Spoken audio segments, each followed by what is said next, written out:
Sometimes what we see on the surface doesn't really reflect the beauty that's hidden within.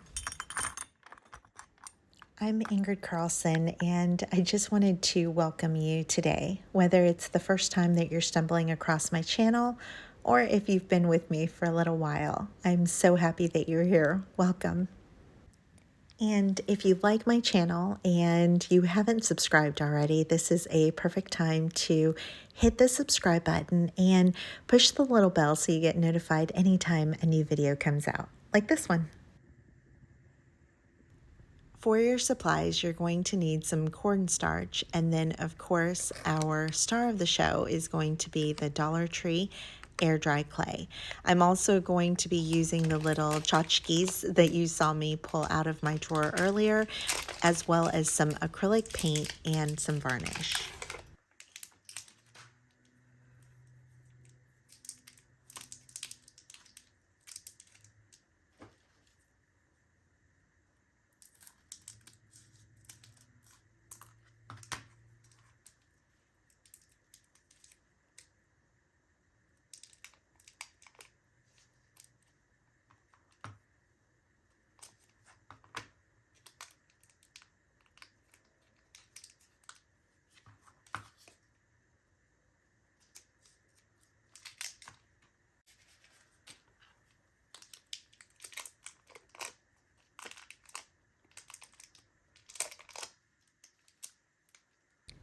This Dollar Tree clay may not even catch your eye at first, and to be honest, it's kind of on the ugly side as we're looking at it. It's brown and kind of goopy, nothing special.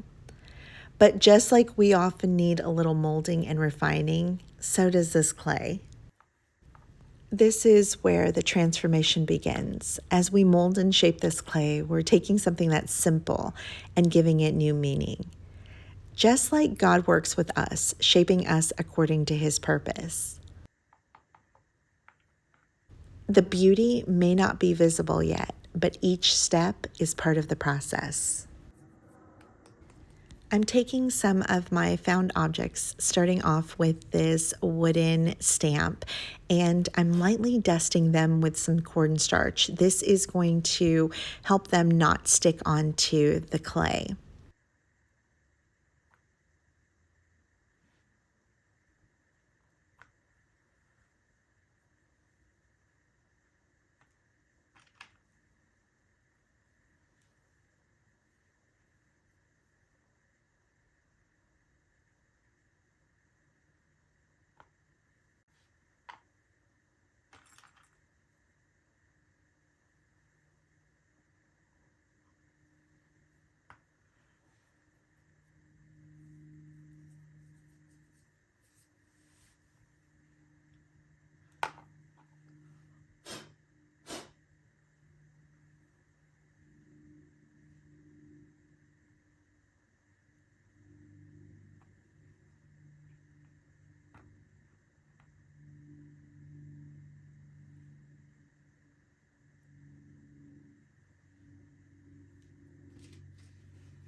These found objects, keys, buttons, old stamps, they may seem random at first, but each one of them tells a story. By stamping them into the clay, we're adding depth, history, and texture. And isn't that kind of how life works? Sometimes it's the unexpected things that leave the greatest marks on us, shaping us into who we were meant to be.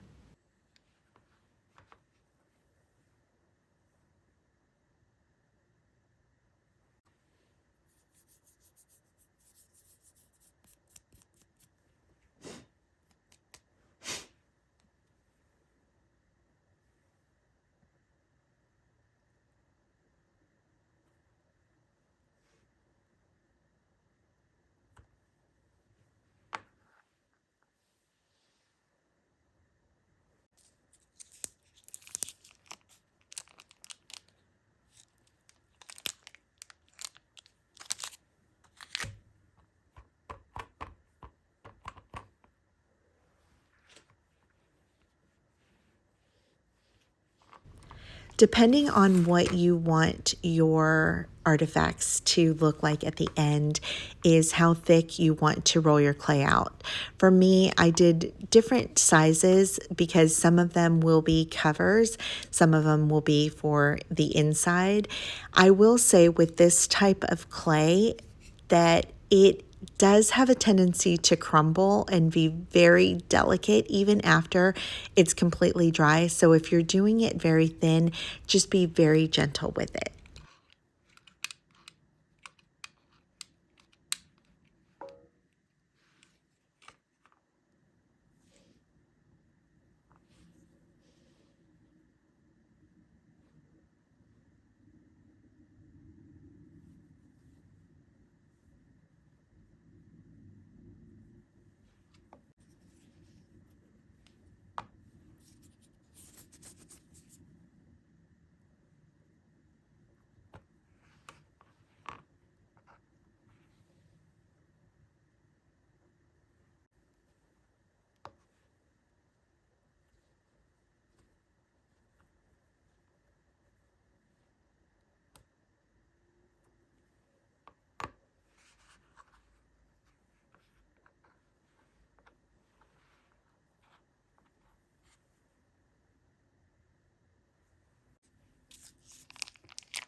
In Ezekiel 36:26, God says, "And I will give you a new heart, and a new spirit I will put within you. And I will remove the heart of stone from your flesh and give you a heart of flesh." Just like this clay, sometimes we need to be softened, reshaped, and reformed into something entirely new. As we need this clay, we're beginning the journey of its transformation. In Ezekiel 36:26, God says, "And I will give you a new heart, and a new spirit I will put within you. And I will remove the heart of stone from your flesh and give you a heart of flesh." Just like this clay, sometimes we need to be softened, reshaped, and reformed into something entirely new. And as we need this clay, we're beginning the journey of its transformation.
I kept playing after I had cut the video and I had put away the clay that I thought was done, and I decided to try my Tim Holtz stamps, and I just hoped that they wouldn't stick. I did use some of the cornstarch, and look how good it is.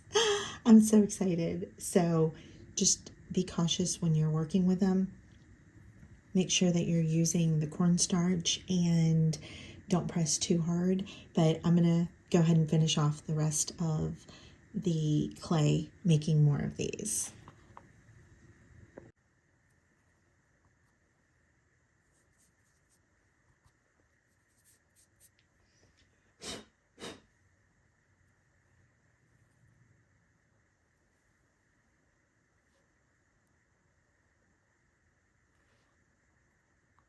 And now we wait. In the stillness of time, the clay is going to be able to set and harden, preparing it for its final transformation. And just like us, sometimes we go through seasons where we feel like we're just waiting for change, waiting for growth. But it's in that stillness where the important work is happening. Okay, really quick on the stamps. So what I noticed is because I used the cornstarch, they didn't want to stick back on the acetate.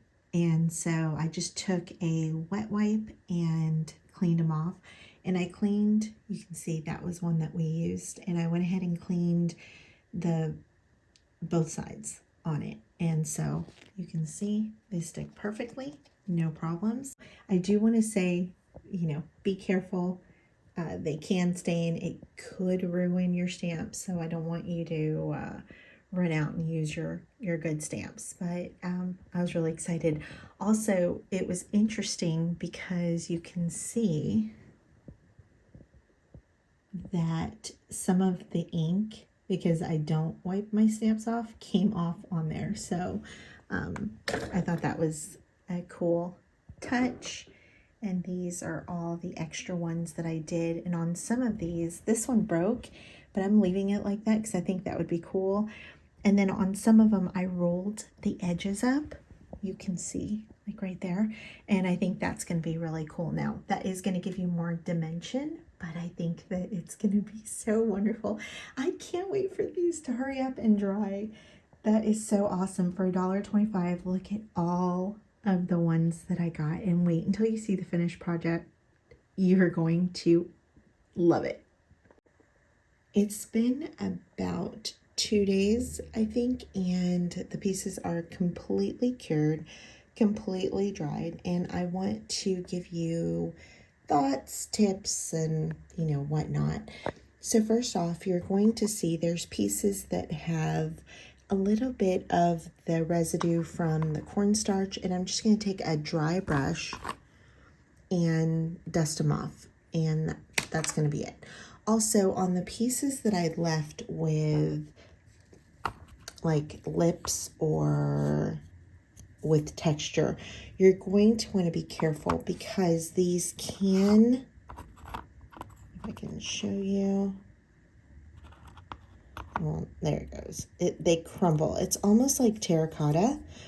So you do want to be careful with that. But I believe that once we start adding the paint and varnish, that will eliminate those problems. But you are, with like pieces like this is going to be extremely delicate and can break. I actually broke this one, and you can see it's one of the thicker ones. I was trying to see if it was dry, and I pinched it and I broke it, but it's okay because I think we can definitely fix it. But I kind of like the fact that it's broken because it can get used kind of like an artifact, like one side and one side. I think that would be really cool as well. So I'm so excited. Let's get to painting.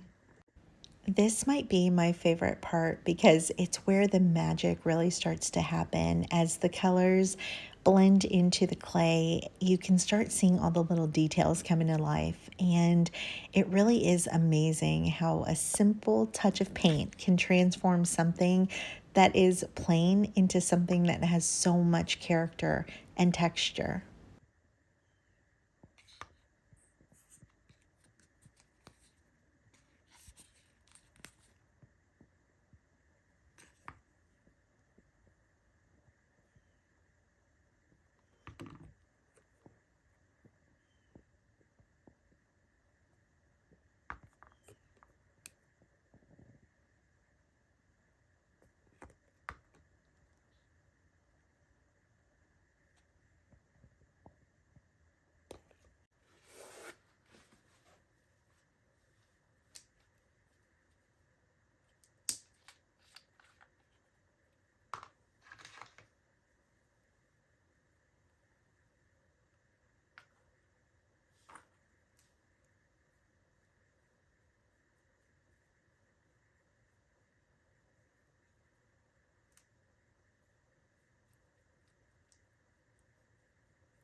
I think that there's something that's so calming about painting, don't you think? It's like giving the piece a voice. The colors speak for themselves, turning this once brown clay into something that is so beautiful to look at. This gold paint just shimmers and shines.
For today's video, I'm only going to be adding one color to each of these pieces, but I encourage you to go and play. And when you make yours, to add some dimension, you can add some darker colors or even make a glaze using some paint with some water and then rub it off so that the paint kind of seeps into the crevices and makes it look more antique and weathered.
I'd love to know which is your favorite piece. Are you a fan of the matte colors or do you like the shiny colors? Next, we are going to add varnish, and I'm going to show you 3 different varnishes. We're going to use a matte gel medium, the Dollar Tree gloss varnish, as well as the Deco Art triple thick.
We have our 3 finishes done, and I will tell you which is which. So this is going to be the matte Mod Podge, and it's not completely dry, but it's almost dry, and you can see there is a little bit of a finish.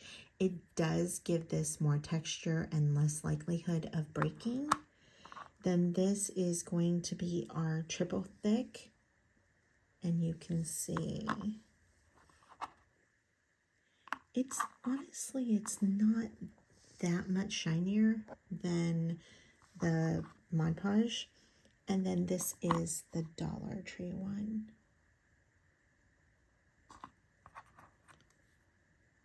And this is a good comparison because here is the matte next to the one that has the finish, and here is the matte next to the one that has finish. So it's up to you, but it definitely gives it more durability, I feel. Did I accidentally lie before when I said that the painting was my favorite part? I think the creating is my favorite part. So I'm showing you here on these little scrap busters that we did in our last video how seamlessly they can be added onto them and just finish the piece off even more. Like we were talking about earlier, it's the cherry on top. So here I'm going to show you how I would design a cover for a journal. I'm grabbing a journal that my friend Lori gave me, and I absolutely love this little treasure. And I'm going to cut apart some ephemera and then layer one of the artifacts on top and wait until you see how beautiful it is. It's unbelievable how much this little piece is going to shine on this cover.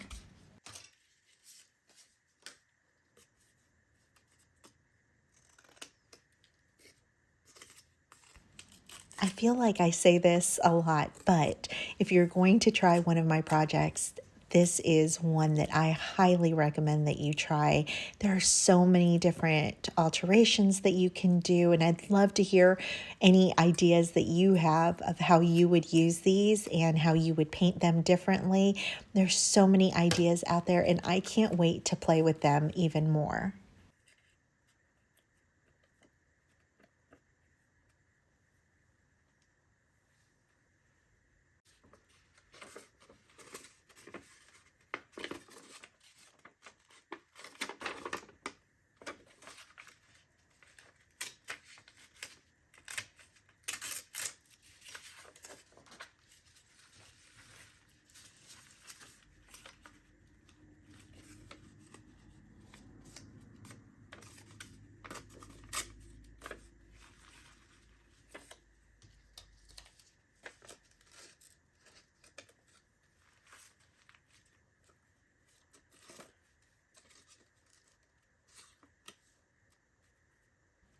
As we finish off this cover, I wanted to thank you again for being here and to invite you to subscribe to the channel if you haven't done so already. And of course, if you did like this video, I really appreciate it if you give it a thumbs up, share it, comment, any of those things. It pushes the video out to more people to see, and it tells YouTube that it's a good video. And that can only be done by you, and I appreciate you for even doing any of those things. If you do all the things, even better, more cherries on top. But anyways, I wanted to thank you and let you know that we will be back in a couple days and we'll have a new video.